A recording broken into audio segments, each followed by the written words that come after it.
Welcome to our channel. నేను Naveen.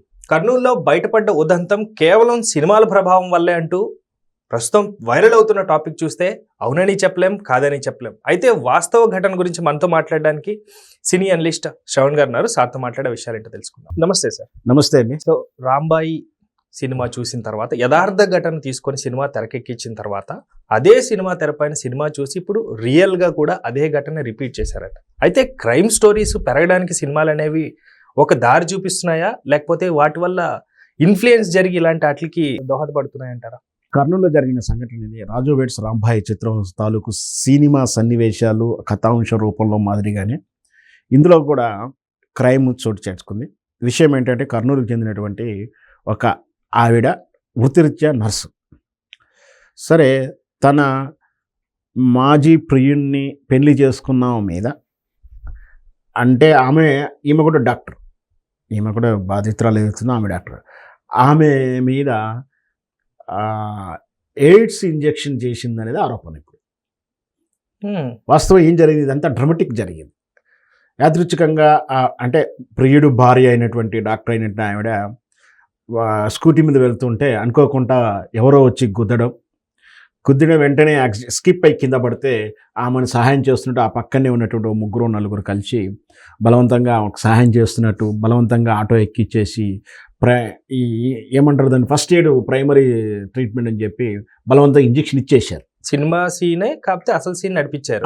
Injection ఇచ్చేశారు. ఆమెకు డౌట్ వస్తూనే ఉంది. వెంటనే ఆమె బలవంతంగా ఇవ్వడం వద్దన్న, అసలు ఫస్ట్ ఎయిడ్ అంటే ఏం చేయకుండా వీళ్ళు అవసరం లేని ఇంజెక్షన్ ఎందుకు ఇస్తున్నారు, ఇదంతా అనుమానం వచ్చేస్తూనే ఉంది. ఆమె వెంటనే పోలీసు అలా భర్తకు తెలియజేసింది.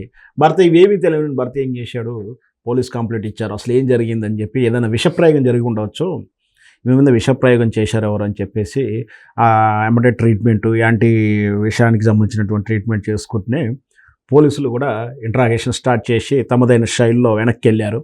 సీసీ కెమెరాలు ఫుటేజ్ చూసుకోవడం, నిందితులను గుర్తించడం, వాళ్ళని పట్టుకొచ్చి ఇంట్రాగేట్ చేస్తే అసలు విషయం చెప్తా ఉన్నారు.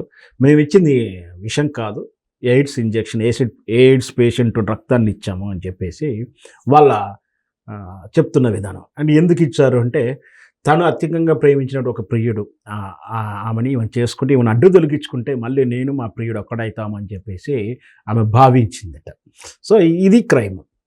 ఇట్లా చూస్తూ ఉంటే ఇది వాస్తవం ఏంటి, ఈ మధ్యకాలంలో వచ్చినటువంటి రాజు వెడ్స్ రాంబాయి చిత్రంలో ఆ హీరోయిన్ తనను కాదని, హీరోయిన్ అనే ఆమెడ తనను కాదని వేరే ఉన్న ప్రేమించింది, కన్న తండ్రి ఎయిడ్స్ ఇంజెక్షన్ ఇస్తారనే స్టోరీ.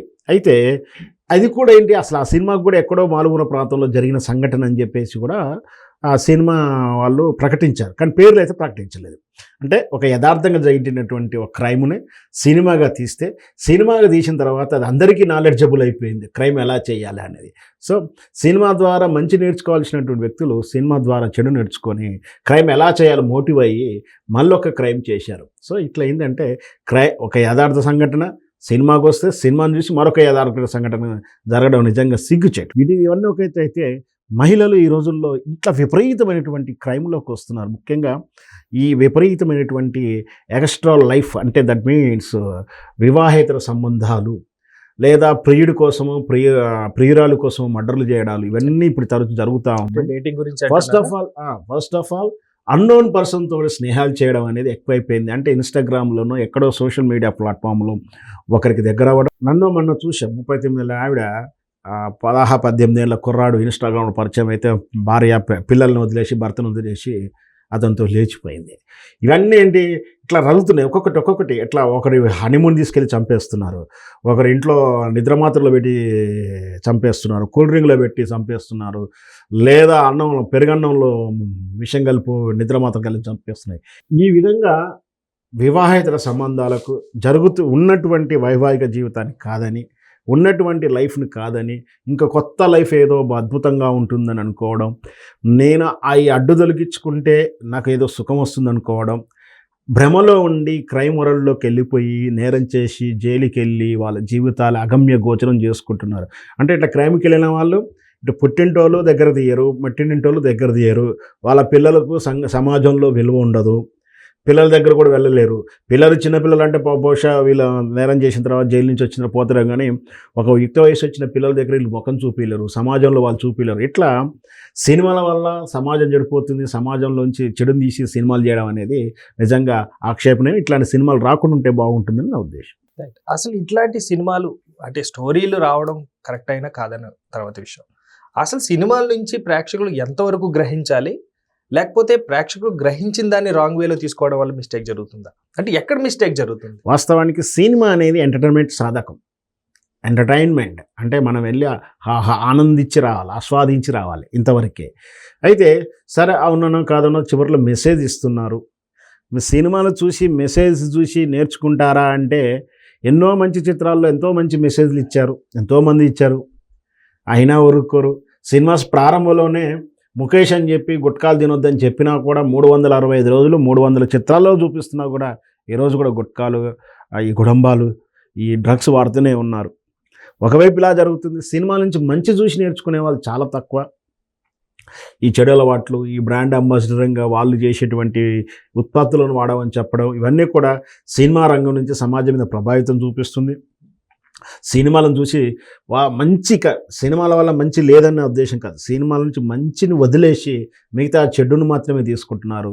మంచిగా స్వీకరించే వాళ్ళు పర్సెంటేజ్ తక్కువ ఉంటుంది, చెడుని స్వీకరించే వాళ్ళు, ఇట్లా క్రైమ్ మోరల్ చేసేవాళ్ళు చాలామంది ఉన్నారు. మరి అది సినిమాల వల్ల సమాజం చెడిపోతుందని చెప్పలేం, కానీ దాన్ని అర్థం చేసుకునే విధానంలో పొరపాటు ఉంటుంది. మనం అది సహజంగా చెడునే ఎక్కువ ఆకర్షిస్తున్నారు. అది మనం చేసేది ఏం లేదు దాని గురించి. ఇప్పుడు ఒకవేళ ప్రేక్షకులకి చెప్పాల్సి వస్తే, ప్రేక్షకులను ఉద్దేశించి 2 మాటలు చెప్పాలంటే మీరు ఏమంటారు? ఖచ్చితంగా సినిమాలు అనేది ఎంటర్టైన్మెంట్ సాధకం. సినిమా చూసి ఆనందించరండి. సినిమాలో ఏదన్నా మెసేజ్ ఇస్తే సినిమా ద్వారా మెసేజ్ని అవలంబనం చేసుకొని మీకేమైనా ఉపయోగపడుతుందో చూసుకొని దానివల్ల 4 మంచి పనులుగా ఉపయోగించుకోవాలి. సినిమా అనేది ఒక ఎంటర్టైన్మెంట్ సాధనమే. హీరో చెప్పిండు కానీ చెప్పి మనం డ్రాయర్లు బని కొనుక్కొని అక్కర్లేదు. హీరో చెప్పిండు కానీ కూల్ డ్రింక్ తాగాల్సిన అవసరం లేదు. ఈ హీరోయిన్లు దొడుక్కుంది కదా అని చెప్పి ఆ డ్రెస్సులు, ఆ సబ్బులు వాడాల్సిన అవసరం లేదు. కానీ వాళ్ళు చెప్తున్నటువంటి మంచి సమాజానికి నలుగురి కోసం త్యాగం చేయమని, నలుగురి కోసం కష్టపడేవన్న చెప్తున్నటువంటి ఆ సందేశాలను స్వీకరించండి అనేది నా ఉద్దేశం. Right. Thank you sir, thank you so much.